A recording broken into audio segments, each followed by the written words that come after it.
Video को positive way में लेना। इट्स ह्यूज रिक्वेस्ट, बहुत बड़ी वाली रिक्वेस्ट है, वीडियो को पॉजिटिव वे में लेना। निगेटिव कमेंट्स प्लीज़ अवॉइड करो। Hello everyone, welcome back to NEET biology classes. तो आपके नीट एग्जाम में और 10th 12th बोर्ड एग्जाम में कितने दिन बचे ये खुद जान लो। मैंने पिछले कुछ वीडियो में भी बताया था कि यहाँ पर नीट की स्टूडेंट गर्ल्स रहती है, तो कुछ ऐसे स्टूडेंट है, बहुत सारे स्टूडेंट रहती है, बट कुछ ऐसे स्टूडेंट है जो 600 से आगे स्कोर करती है। तो उनके बैकलॉग कैसे कवर किए जाते हैं, वो स्टडी कैसे करती है, क्वेश्चन कैसे सॉल्व करती है, वो सारा आपको मैं बताऊंगी। तो सबसे पहले मेन इंपॉर्टेंट पॉइंट, बैकलॉग। तो खुद से पूछो कि बैकलॉग क्यों हुआ। आप बीमार थे, इसकी वजह से आप कोई फंक्शन अटेंड करने बड़ा लंबा चौड़ा जो इतना बैकलॉग हुआ, या कोई फेस्टिवल में इतना बिजी हो गए कि पढ़ाई ही भूल चुके। ये तो सवाल आप खुद पूछो खुद से और उसका जवाब खुद ही देना। तो मेन इम्पॉर्टेंट पॉइंट, कुछ स्टूडेंट, कुछ बोल रही हूँ, ज़्यादातर उनको आइडिया मालूम है बैकलॉग को कैसे कवर करना है, बट कुछ स्टूडेंट बैकलॉग कवर करने के चक्कर में करंट टॉपिक जो प्रेजेंट में पढ़ाया जा रहा है उसे ही भूल जाते हैं। मतलब बैकलॉग उठाते और उसे कवर करने की कोशिश करते, वो कैसे कवर होगा, ऐसे कवर नहीं होता बैकलॉग। क्योंकि अगर आप करंट और प्रेजेंट टॉपिक को छोड़ रहे जा रहे हो और बैकलॉग को उठाकर वो पढ़े जा रहे हो, तो वो करंट और प्रेजेंट टॉपिक कब बैकलॉग में ट्रांसफ़र होगा ये भी आपको पता नहीं चलेगा।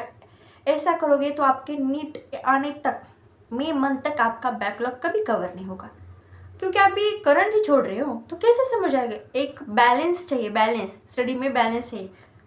कभी भी उठा कर ये पढ़ लेते हो वो पढ़ लेते हो, करंट का तो जहाँ कोचिंग में अलग ही चल रहा है, अपना रूटीन अलग ही बनाओ, रूटीन बट एक प्रॉपर बनाओ ना। करंट टॉपिक को कभी मत छोड़ना, प्रेजेंट टॉपिक को, क्योंकि उससे हर एक कंसेप्ट क्लियर होने में कोशिश होती है। तो सबसे मेन इंपॉर्टेंट मिस्टेक ये नहीं करने की, करंट टॉपिक प्रेजेंट टॉपिक को छोड़ना नहीं, क्योंकि वो फिर बैकलॉग में कन्वर्ट हो जाएगा। हाँ, तो कैसे कवर करना है। दिन का 1 घंटा या 1.5 घंटा निकालो, हर रोज़। सोने से निकालो, खाने से निकालो, कहाँ से, खेलने से निकालो, गेमिंग या इंस्टा स्क्रॉल करते हुए या यूट्यूब स्क्रॉल करते हुए या यूट्यूब की शॉर्ट्स स्क्रॉल करते, कहीं से भी निकालो, 1 या 1.5 घंटा दिन का निकालो। और सबसे पहले प्लानिंग क्या होनी चाहिए। अब अगर आपकी ऑफलाइन कोचिंग है तो वो कोचिंग करके आओ, ऑनलाइन है तो ऑनलाइन कोचिंग करो। करंट टॉपिक को जितना हो सकता है उतना परफेक्ट करने की कोशिश करो। करंट टॉपिक मतलब कोई बोल रहे होगे फिजिक्स का करंट टॉपिक, वो नहीं समझती होगी, इतनी नीट देने वाली हो मतलब तो समझती होगी मैं क्या बोल रही होगी। नहीं तो बोलेगी दीदी तो सिर्फ करंट टॉपिक की बोल रही, मतलब नीट के एग्जाम में करंट इलेक्ट्रिसिटी के अलावा कुछ नहीं आएगा क्या। बिल्कुल नहीं। करंट टॉपिक मतलब अभी जो फिलहाल आपकी कोचिंग में या ऑनलाइन ऑफलाइन जिस भी कोचिंग में पढ़ते हो या खुद से पढ़ते हो, जो पढ़ रहे हो वो उससे अच्छे तरीके से पढ़ो। हाँ, सबसे मेन इंपॉर्टेंट पॉइंट क्या, करंट टॉपिक को पढ़ो, उसकी थ्योरी पढ़ो, उसके कंसेप्ट क्लियर करने की कोशिश करो और देन उसके क्वेश्चन प्रैक्टिस करो। और मेन इंपॉर्टेंट पॉइंट एनसीईआरटी को भूलना मत, स्पेशली बायोलॉजी एंड केमिस्ट्री के लिए। और प्रीवियस ईयर क्वेश्चन करो, सब बोलती है तो कई के युगांडा के काल में या अश्मयुग के काल के प्रीवियस ईयर क्वेश्चन नहीं, मतलब 35 ईयर्स 45 ईयर्स 55 ईयर्स एगो के प्रीवियस ईयर क्वेश्चन करने की ज़रूरत नहीं, क्योंकि आपका मतलब पिछले साल सिलेबस अपडेट हुआ है। तो मैक्सिमम मिनिमम पिछले 10 साल की प्रीवियस ईयर क्वेश्चन प्रैक्टिस करो। ज़्यादा दिमाग को भी लोड मत देना, मैक्सिमम मिनिमम पिछले 10 साल के ही क्वेश्चन की प्रैक्टिस करना।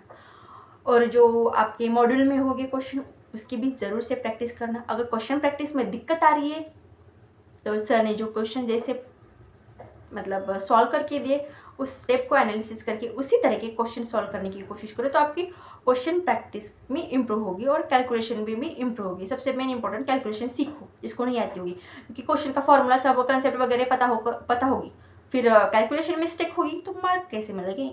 एक्यूरेट जवाब मांगता है नीट के एग्जाम, मालूम है ना। तो डेली का ये सब कुछ किया आपने, मतलब जो भी कोचिंग में पढ़ाया जाता था वो उसकी प्रैक्टिस वगैरह रिवीजन जो भी था, क्वेश्चन की प्रैक्टिस करना वो भी था, किया आपने जी किया।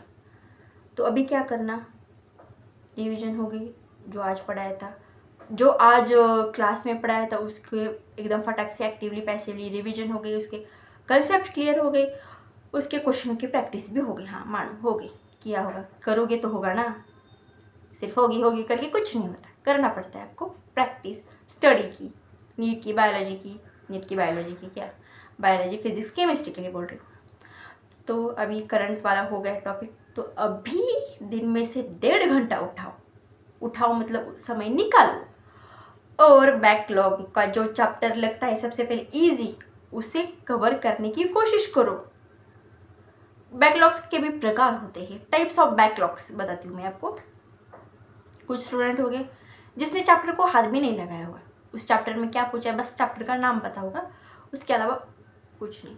और टाइप नंबर 2 कि चैप्टर का नाम पता है, चैप्टर एक बार पढ़ भी चुके हैं, बट क्या पढ़ा है कुछ भी याद नहीं, उसकी क्वेश्चन प्रैक्टिस नहीं, उसकी रिवीजन कभी नहीं की, और ना फिर उसको मतलब कभी एनालिसिस किया प्रॉपर तरीके से, मतलब उसके रिलेटेड कुछ याद ही नहीं बट पढ़ा हुआ। तो 2 टाइप हो गए, टाइप्स ऑफ बैकलॉग, कुछ भी पढ़ा नहीं और पढ़ा है बट कुछ याद नहीं।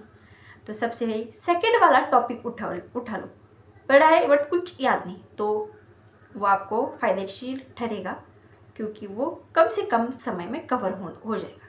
ठीक है, वो कवर हो गया, उसकी क्वेश्चन प्रैक्टिस करो, उसकी रिवीजन करने की ज़्यादा कोशिश करो, उसके एकदम परफेक्ट टॉपिक बन जाए वो हमारा, उसकी रिवीजन करो और उसकी क्वेश्चन प्रैक्टिस लगाओ, देन वो आपका टॉपिक कवर हो जाएगा। सेकंड पॉइंट, जो आपने अभी तक कभी भी नहीं, अभी भी नहीं, कहीं भी नहीं पढ़ा ही नहीं वो टॉपिक, उसको उठाओ, उसके लेक्चर करो प्रॉपर। अगर ऑफलाइन कोचिंग में मिस हो गए तो ऑनलाइन बहुत सारे ऑप्शन है, यूट्यूब वगैरह वगैरह वगैरह, तो वहाँ पर जाके उसके पहले लेक्चर लगाओ, लेक्चर के नोट्स बनाओ और नोट्स को रिवाइज करो, कंसेप्ट क्लियर करो और उसकी क्वेश्चन प्रैक्टिस करना। मैंने कहा आपके जो बुकलेट में क्वेश्चन होगी वो क्वेश्चन और 10 ईयर्स मतलब पिछले 10 ईयर्स के क्वेश्चन, बस इतना ही प्रैक्टिस करना, ज़्यादा क्वेश्चन के पीछे भी मत भागना, करो क्वेश्चन की प्रैक्टिस। बट हमें नीट में सिलेक्शन चाहिए तो बहुत पुराने वाले क्वेश्चन मत करना, 10 ईयर्स बिफोर 10 ईयर्स और जो बुकलेट में वो। तो बैकलॉग कवर करने का सीधा साधा आंसर उत्तर है, क्या है, दिन में से 1.5 घंटा निकालो, जो बैकलॉग में चैप्टर है जो आपको लगता है इजी है, पढ़ा है थोड़ा बहुत, उसे कवर करने की कोशिश करो। एंड देन नेक्स्ट जो कभी पढ़ा ही नहीं उसे कवर करो। तो main important point backlog cover करना है, ये तो सबको पता है बट होते नहीं। सबसे पहले मेन इम्पॉर्टेंट खुद को समझाओ कि अगर नीट निकालनी है तो मुझे बैकलॉग कवर करना होगा और करंट टॉपिक भी पढ़ना होगा। तो करंट टॉपिक को पढ़ते पढ़ते दिन का 1.5 घंटा निकालो और सारे बैकलॉग को धीरे धीरे धीरे धीरे कवर करते जाओ। आपके बैकलॉग कब कवर और परफेक्ट हो जाए, बैकलॉग परफेक्ट हो गया पता भी नहीं चलेगा। तो all the very best. Backlog तभी क्लियर होगी जब आप पढ़ाई करोगे, जब आप उसे कवर करने की कोशिश करोगे। तो ज्ञान तो सब देते होगी, वीडियो को पॉजिटिव वे में लेना, इट्स ह्यूज रिक्वेस्ट, बहुत बड़ी वाली रिक्वेस्ट है, वीडियो को पॉजिटिव वे में लेना। निगेटिव कमेंट्स प्लीज़ अवॉइड करो क्योंकि सबकी मानसिक स्थिति एक जैसी नहीं होती, मानसिक स्थिति मेंटल। वीडियो को बस सकारात्मक रूप से देखना, पॉजिटिव वे में लेना, अच्छा लगा तो लाइक कर देना। तो अभी पढ़ाई करो, बैकलॉग कवर करो, सबसे पहले बैकलॉग, साथ साथ डेली का डेली रूटीन फॉलो करना है। तो मिलते हैं नेक्स्ट वीडियो में, bye bye, take care, all the very very very best.